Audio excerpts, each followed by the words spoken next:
Bonjour, le roi de France Louis IX, qui vient tout juste de rentrer de Terre Sainte, va non seulement engager des réformes en profondeur au sein de son royaume, mais il va aussi considérablement modifier son comportement. Louis IX reste ce qu'il a toujours été, un roi très chrétien, mais sa piété va passer un cap pour se mettre, petit à petit, dans les pas du Christ. En souverain épris de justice, il va, dans les dernières années de son règne, régler un certain nombre de différends entre les puissances d'Europe. Mais avant de vous raconter cette histoire, notre histoire, je veux vous dire que vous pouvez soutenir mon travail sur l'histoire de France en commandant un livre de ma maison d'édition ou en faisant simplement un don. Pour en savoir plus, cliquez sur les liens en description de cette vidéo. Merci.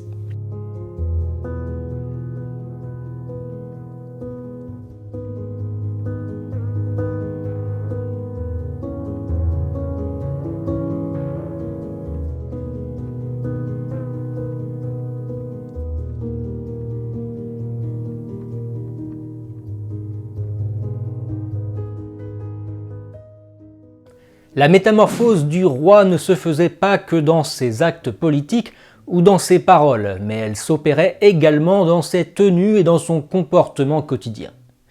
Fini les tenues d'apparat royal, désormais le plus puissant roi d'Europe portera des draps naturels, des robes de chamois. Il coupera son vin d'eau et ne donnera plus d'ordre pour ses plats. Chaque jour, il faisait manger des pauvres à sa table et terminait le repas en leur donnant ses propres deniers, puis demandait à ce que les restes des mets de son hôtel soient conservés par l'aumônier en charge de distribuer les aumônes, ainsi les pauvres pouvaient se restaurer dignement. Gare à quiconque oserait les emporter. Son ascétisme vestimentaire alla jusqu'à corriger publiquement une femme qui, selon lui, avait dépassé les limites de la modestie dans sa toilette. Il prit soin d'appeler son confesseur Geoffroy de Beaulieu avant de la tancer, comme pour avoir une caution morale à son acte. Le roi dit à cette femme « Madame, je voudrais vous rappeler une chose utile pour votre salut. On dit que vous étiez autrefois une belle dame, mais ce temps-là est révolu, comme vous le savez. Vous pouvez donc comprendre que cette beauté-là est vaine et inutile et qui passe vite, comme une fleur se fane immédiatement et ne dure pas. Et vous ne pourrez jamais restaurer cette beauté, quels que soient les traitements et les soins que vous employez. Il vous convient donc d'acquérir cette autre beauté, celle de l'âme et non pas celle du corps, par laquelle vous pourrez plaire à notre Créateur et compenser pour votre négligence, à cet égard, dans le passé. Louis IX aimait enseigner, raisonner et corriger à l'image du Christ qu'il prenait comme modèle. Son élocution était sage et rien d'oisif, de médisant ou de dissolu ne sortait de sa bouche. Son style oral était empreint du récit évangélique.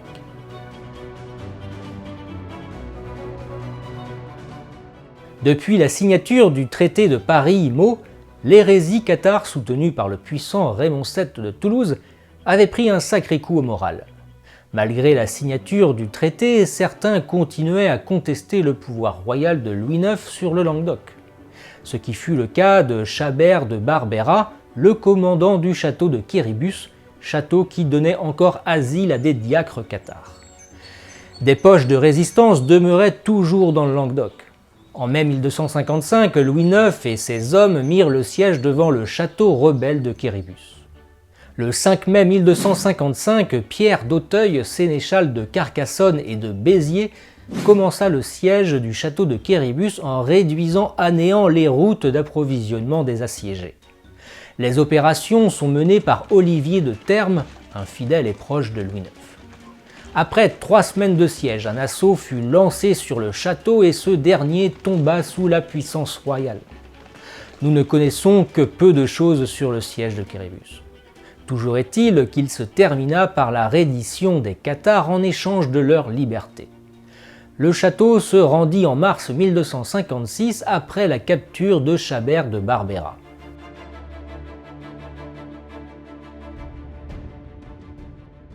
À son retour de croisade, Louis IX dut intervenir dans une affaire concernant 2 des plus riches provinces d'Occident, les comtés de Flandre et de Hainaut. Situés aux frontières du royaume de France et du Saint-Empire romain germanique, ces territoires constituaient un enjeu hautement politique. La Flandre dépendait du roi de France alors que le Hainaut dépendait de l'empereur.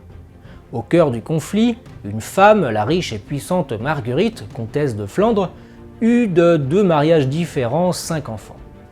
Tous les ingrédients étaient réunis pour envenimer la situation car se posait désormais la question de l'héritage disputé entre les 2 branches des 2 mariages, les Dampierre et les Avennes.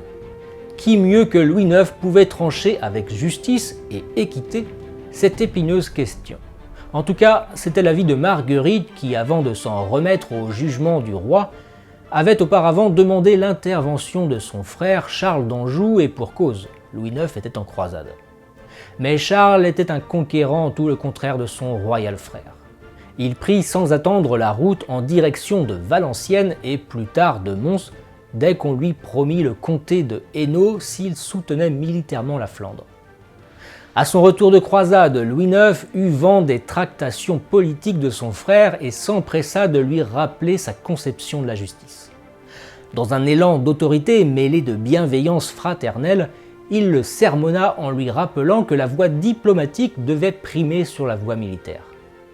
Avant son départ en croisade en 1246, Louis IX avait déjà pris soin d'apaiser les tensions en rendant un arbitrage équitable entre Marguerite et sa belle-sœur Jeanne, mais depuis 10 ans la situation s'était aggravée. La comtesse Marguerite accepta de s'en remettre au jugement royal et le 24 septembre 1256, Louis IX trancha en souverain. La Flandre ira aux Dampierre et le Hainaut aux Avennes. Son intervention mit fin au conflit. C'est le lot des souverains vertueux, tranchés, jugés, en somme gouvernés. Louis IX dut s'accommoder tout au long de son règne de conflits, de controverses ou de révoltes sanglantes. Le confesseur de la reine Marguerite de Provence résuma merveilleusement la politique de Louis IX en matière de paix. Quand le roi entendait qu'il y avait guerre entre des hommes nobles hors de son royaume, il envoyait à eux messages solennels pour les apaiser, mais non pas sans grande dépense. Le 6 novembre de la même année, Louis IX régla un autre différend concernant toujours le comte d'Anjou. Depuis son mariage avec Béatrice de Provence, la sœur de la reine de France, le frère du roi ambitieux et toujours conquérant entretenait des relations froides avec Béatrice de Savoie, sa belle-mère. Et pour cause, Béatrice de Savoie suivait une politique tout opposée à celle voulue par Charles d'Anjou. Louis IX, animé par un désir de concorde entre les siens, trancha et Béatrice de Savoie accepta de renoncer à toute souveraineté sur le comté de Forcalquier et à autres prétentions provençales, moyennant une contrepartie, une rente annuelle de 6 000 livres tournois.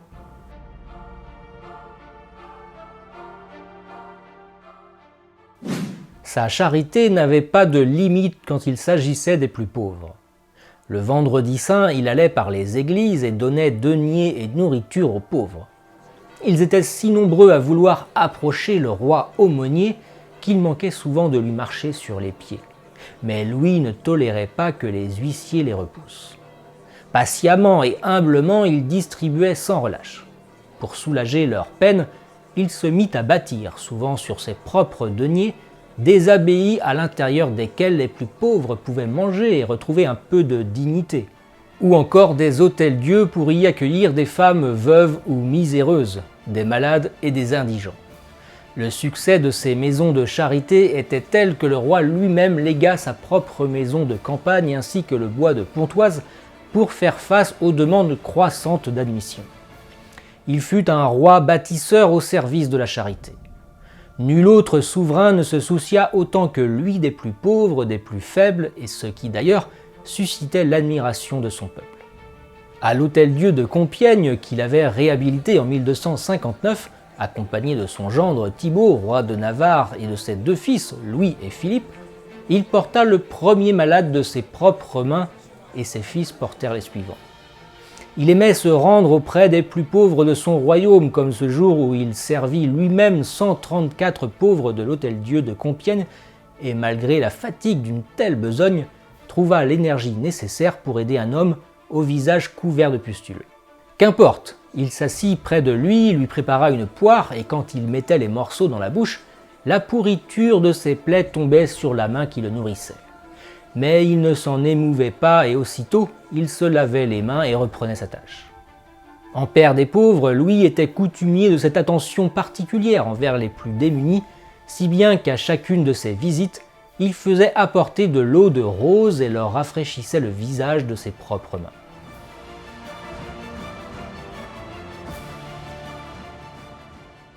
Malgré la prise du château de Quéribus en 1255, les rois Louis IX et Jacques d'Aragon reprirent leurs négociations. Le 11 mars 1258, Jacques Ier envoya ses ambassadeurs, dont l'évêque de Barcelone, à la cour de France avec pour mission de traiter avec Louis IX sur les domaines en litige. Le 11 mai 1256, le traité de Corbeil fut signé et entraîne par conséquent non seulement la fin de la croisade contre les Albigeois, mais fixe aussi la frontière du royaume de France avec l'Espagne. Par ce traité signé au prieuré de Saint-Jean-en-Lille, près de Corbeil, le roi d'Aragon et de France renoncent réciproquement à de multiples prétentions territoriales et à quelques droits de suzeraineté. Louis IX renonce au comté de Barcelone, de Roussillon et de Cerdagne, quand Jacques d'Aragon renonce au comté de Toulouse et de Saint-Gilles, Carcassonne, Béziers, Nîmes, le Quercy, etc. Jacques d'Aragon ratifia le traité à Barcelone le 11 juillet 1258. Cette frontière délimitera les deux royaumes pendant 4 siècles jusqu'au traité des Pyrénées en 1639.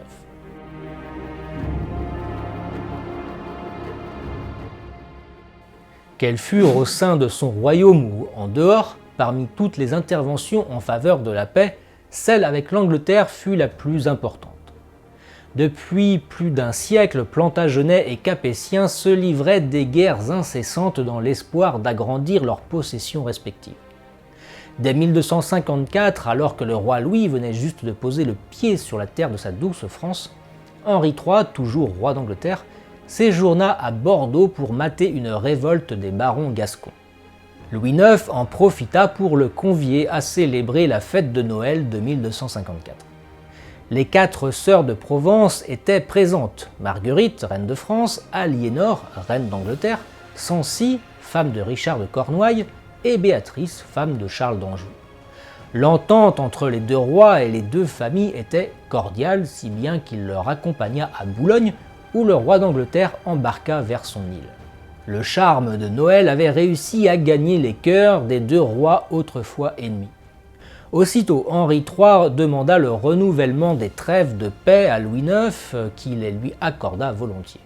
Dès 1257, l'évêque de Winchester fut chargé par Henri III de proposer à Louis IX un véritable traité de paix plutôt que des trêves précaires. Par le traité de Paris, conclu le 28 mai 1258, Henri III renonçait définitivement à la Normandie, à l'Anjou, à la Touraine, au Maine et au Poitou. De son côté, Louis IX donnait au roi d'Angleterre 7 domaines dans les diocèses de Limoges, de Cahors et de Périgueux. L'officialisation de leur amitié et surtout de la paix véritable allait mettre fin aux querelles vieilles de 100 ans. Le 4 décembre 1259, dans le jardin du palais, le roi d'Angleterre prêta hommage au roi de France en mettant un genou en terre et ses mains dans celles de Louis IX. Cette paix définitive n'emportait pas l'adhésion de tous les conseillers du roi de France. Certains d'entre eux s'interrogeaient sur les raisons qui avaient poussé Louis IX à rendre au roi d'Angleterre une partie des conquêtes passées. Le roi de France leur répondit qu'il restituait ces conquêtes que pour mettre de l'amour entre ses enfants et les siens. De cette paix allait découler l'unité et l'indépendance du royaume de France. Le traité avait certes quelque peu diminué le domaine royal, mais l'avantage politique fut tout de même du côté français. Les barons anglais étaient furieux de cette concession accordée au roi de France. Les conséquences politiques entre le roi d'Angleterre Henri III et ses barons, déjà très tendus, n'allaient pas s'améliorer. Une révolte anglaise couvait à nouveau. Vous avez aimé cette vidéo? N'oubliez pas de vous abonner à la chaîne et d'activer la cloche pour être tenu informé de toutes les prochaines publications, de laisser un commentaire et de partager la vidéo.